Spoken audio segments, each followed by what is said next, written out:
Signore e signori, buonasera. In diretta dalla chiesa Santa Maria dell'Arco vi diamo il benvenuto al concerto di Natale dell'Orchestra da Camera di Messina, diretta dal maestro Marco Alibrando. All'alba del 28 dicembre 1908, in soli 37 secondi si scatenò una delle più grandi catastrofi naturali della storia. Un terremoto di intensità 7.1 della scala Richter, con epicentro nello stretto di Messina, distrusse la città siciliana e gran parte del capoluogo calabrese. 112 anni dopo quel sisma, che secondo le stime dell'epoca fece tra le 80 e le 100.000 persone morte e causò circa 100.000 sfollati, ci ritroviamo insieme a farne ricordo, piangendo i nuovi morti e anelando con speranza alla rinascita. La musica racconta una memoria mai sepolta, una preghiera condivisa che si apre idealmente a orizzonti nuovi all'interno di questo spazio sacro, la chiesa dedicata a San Francesco di Paola, patrono dei naviganti e dei pescatori.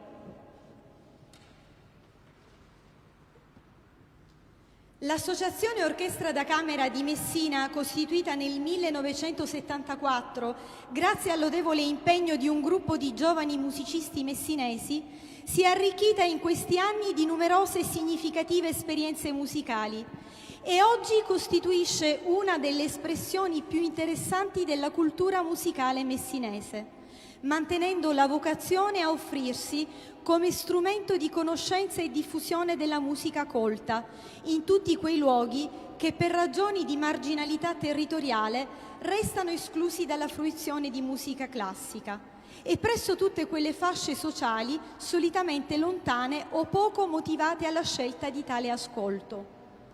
Sono oltre 500 i concerti realizzati in più di 40 anni di attività e 200 i titoli di repertorio scelti tra le opere più rappresentative delle stagioni più feconde della musica strumentale italiana ed europea. Buonasera. Il primo brano in programma è il Concerto Grosso, opera 6 numero 8, fatto per la notte di Natale di Arcangelo Corelli. Arcangelo Corelli fu uno dei più importanti compositori del periodo barocco e sviluppò in maniera notevole la forma musicale del concerto grosso. Tra le sue composizioni troviamo infatti una raccolta di 12 concerti grossi, 8 da chiesa e 4 da camera. Tra gli 8 concerti grossi da chiesa, uno in particolare, proprio quello che ascolteremo tra poco, è stato scritto per Natale. Si tratta del Concerto Grosso in Sol minore, opera 6 numero 8, composto da Corelli presumibilmente nel 1690 per il giovane cardinale Pietro Ottoboni, che a Roma era il suo protettore più importante, ed eseguito in occasione della tradizionale cantata della notte di Natale nel Palazzo Apostolico Vaticano alla presenza del Pontefice. Ma solo nel 1714, a un anno dalla morte quindi, i suoi concerti grossi videro la stampa. Lo stesso frontespizio del manoscritto reca l'iscrizione fatto per la notte di Natale. Questo concerto è strutturato in 5 movimenti: vivace grave, allegro, adagio, allegro, adagio, vivace, allegro, pastorale. Il quarto movimento, vivace, che normalmente sarebbe il finale, è molto breve, così offre lo spazio a un quinto movimento di considerevole durata, un allegro, il cui vero cuore è la pastorale, dall'andamento sereno che evoca idealmente i suoni dei pastori al presepio. L'organico è quello tipico dei concerti grossi corelliani, in cui è previsto un concertino formato da 2 violini e violoncello e un concerto grosso a 4 parti, 2 violini, viole, basso continuo, che possono essere raddoppiati ad libitum a seconda delle circostanze. Questo concerto e in genere tutta la produzione di Corelli influenzerà tutta la musica europea del Settecento e soprattutto quella di Antonio Vivaldi e di Georg Friedrich Händel.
Marco Alibrando, giovane talento messinese dalla brillante carriera, dal 2014 a oggi è stata una presenza costante alla guida dell'orchestra del Teatro Vittorio Emanuele di Messina. Già allievo e assistente di grandi maestri, tra i quali Ivan Fischer, ha diretto le orchestre di molti teatri italiani e stranieri, in alcuni tra i festival più importanti. Dal 2021 sarà il direttore musicale della compagnia lirica Voce all'Opera di Milano. Secondo brani in programma di Giuseppe Tartini, la sonata pastorale per violino solo e basso continuo nella realizzazione orchestrale di Ottorino Respighi. Giuseppe Tartini, figura complessa e multiforme di virtuoso del violino, fu perfetto musico, nell'accezione che gli antichi attribuivano ai musicisti che riunivano insieme competenze musicali teoriche e pratiche. Occupa un posto a sé, fra le sonate, la Soave pastorale in La maggiore, pubblicata nel 1734, in aggiunta alle altre 12 sonate per violino e violoncello o cembalo dell'Opera 1. Sua caratteristica è di esigere la scordatura del violino, che deve avere le due corde più gravi accordate un tono sopra il normale, quindi mi, la. Ne deriva una sonorità particolarmente armoniosa nella pastorale finale che dà il titolo all'intera sonata. È proprio del 1908 la trascrizione di questa sonata pastorale da parte di Respighi, della cui cospicua e diversificata attività diviene parte integrante. Si può ritenere a buon diritto che il lavoro sulle sonate antiche di Respighi fosse alimentato da ragioni di poetica e curiosità culturale, non meno che dall'occasione di ampliare il repertorio. Non è infatti da dimenticare che in quegli anni la principale occupazione professionale di Respighi fosse quella di violinista e di violista in Italia e all'estero. L'idea di Respighi consisteva nell'approntare un repertorio vario di sonate del primo Settecento da poter diffondere attraverso concerti ed edizioni a stampa. La selezione, effettuata sulla base delle conoscenze storiche dell'epoca e delle fonti originali allora disponibili, innanzitutto nella ricca biblioteca del Liceo Musicale di Bologna, rivela la sensibilità del compositore, competente violinista.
Il maestro Antero Arena, che abbiamo appena ascoltato come solista, dopo la formazione strumentale romana e il diploma con i maestri Arrigo Pelliccia e Claudio Buccarella, ha conseguito il diploma internazionale di violino presso l'Accademia Superiore di Musica di Biella, quello in viola e la laurea in letteratura, musica e spettacolo.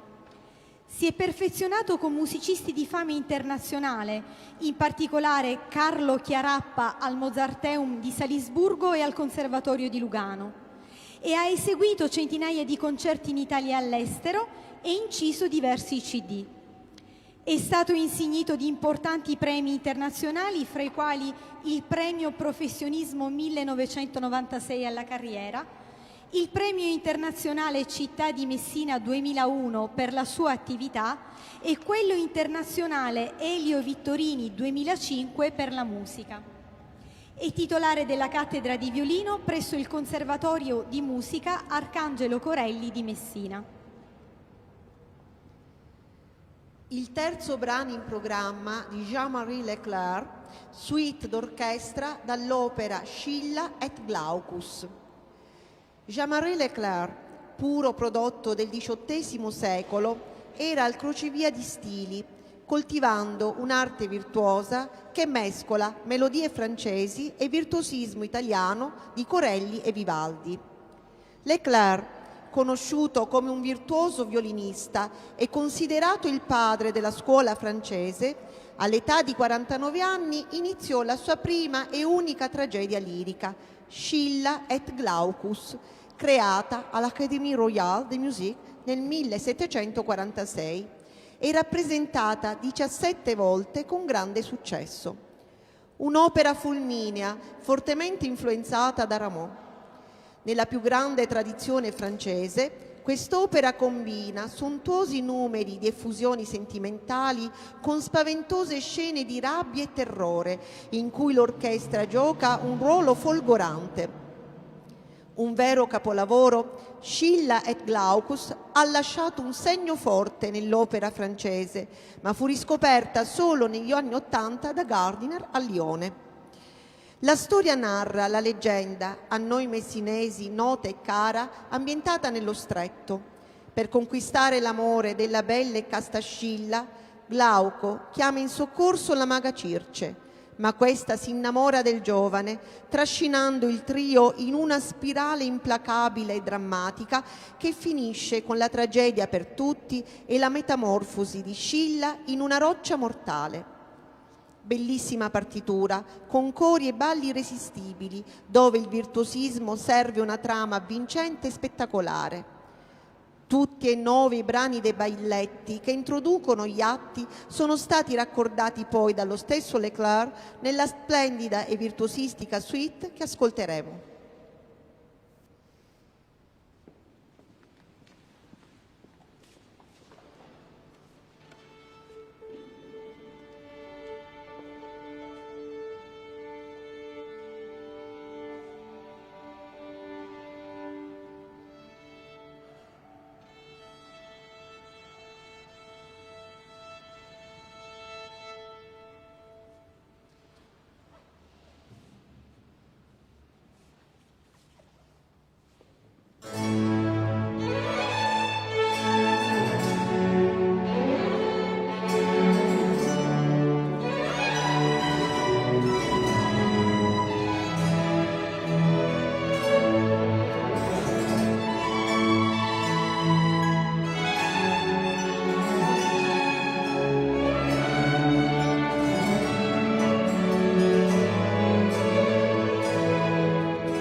Carmelo Chillemi, nato a Messina nel 1964, è figlio d'arte. Inizia giovanissimo lo studio di pianoforte, strumentazione per banda e composizione, sotto l'attenta guida del padre, Salvatore Chillemi, e dell'illustre maestro Giovanni Pennacchio. Dopo il diploma al Conservatorio di Musica Gioacchino Rossini di Pesaro, completa la formazione con gli studi di musica corale e direzione di coro al Niccolò Piccinni di Bari. Ha insegnato presso i conservatori di Vibo Valentia, Reggio Calabria, Cosenza, Palermo e dall'anno accademico 2001-2002 è titolare della cattedra di composizione presso il Conservatorio Arcangelo Corelli di Messina, del quale nel 2010 è stato vice direttore. Numerosi gli allievi che si sono formati sotto la sua attenta e amorevole guida. Ha svolto attività concertistica da solista e in duo e ha diretto cori, orchestre e big band. Fra le sue opere maggiori, Sicilian Songs, composto per l'Orchestra di Fiati del Conservatorio di Messina, e il poema sinfonico Alexander Magnus, dedicato alla figura del grande condottiero macedone. Ultimo brano in programma, Alba di un nuovo giorno, del maestro Carmelo Chillemi. Scritto appositamente per l'Orchestra da Camera di Messina, Alba di un nuovo giorno si propone come un motivo di speranza dopo le tragedie che da sempre si abbattono sul genere umano. Il terremoto del 28 dicembre del 1908, che colpì l'area dello Stretto e che distrusse Messina, è solo una delle tante.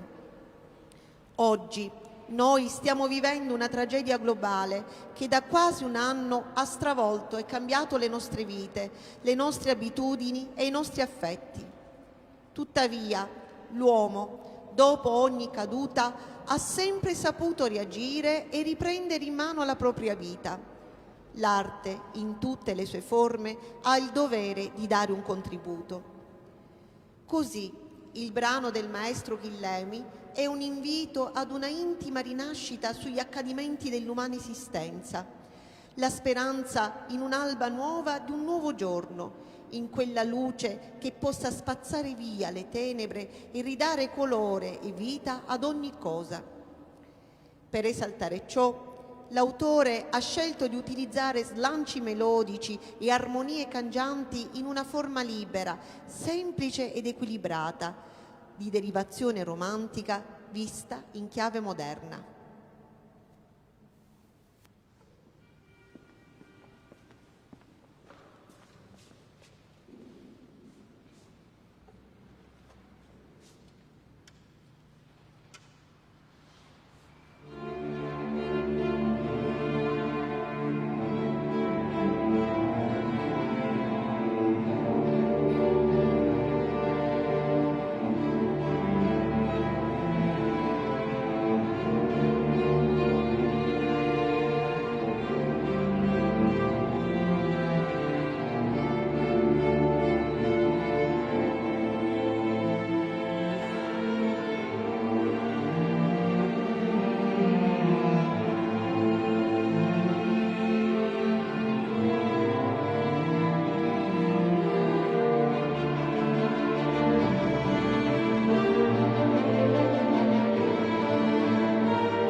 Siamo giunti al termine di questo concerto e naturalmente quello che rivolgiamo a tutti i professori d'orchestra è il nostro abbraccio virtuale ma corale. Un ringraziamento particolare a tutti e a ciascuno di loro. Ad Antero Arena, Viola Damova, Luisa Grasso, Sergio Chinigò e Monica Dell'Acqua, primi violini. Josef Arena, Cettina De Benedetto, Francesco Tusa e Mara Mangiò, secondi violini. Rosanna Pianotti e Jana Jankovic alle viole, Barbara Visali e Mirko Raffone al violoncello, Giulio Di Fiore al contrabbasso e Maria Assunta Munafò al clavicembalo. Un grazie speciale al direttore Marco Alibrando e alla professoressa Giusila Fauci che ha curato la guida all'ascolto. Ancora il nostro grazie va al regista Valerio Vella che ha reso possibile la trasmissione di questo evento facendone cogliere ogni sfumatura di suono e colore. E con lui ringraziamo Giorgio Rudilosso, tecnico video, Renzo Di Chio e Thanos Liosis al disegno luci ed emissione audio. Un grazie speciale va al presidente e al direttore artistico dell'Associazione Orchestra da Camera di Messina, Giuseppe Arena e Mario Sarica, generosi interpreti dei bisogni culturali della città, e con loro il ricordo grato alla compianta Teresa Salvato, anima della grande famiglia dell'Orchestra da Camera e insigne pianista. Ultimo, ma non ultimo, il grazie collettivo al parroco della chiesa Santa Maria dell'Arco, Monsignor Letterio Gulletta, da sempre attento portavoce del messaggio evangelico, che ha accolto questo concerto con grande entusiasmo. A voi tutti buona serata e auguri per il nuovo anno.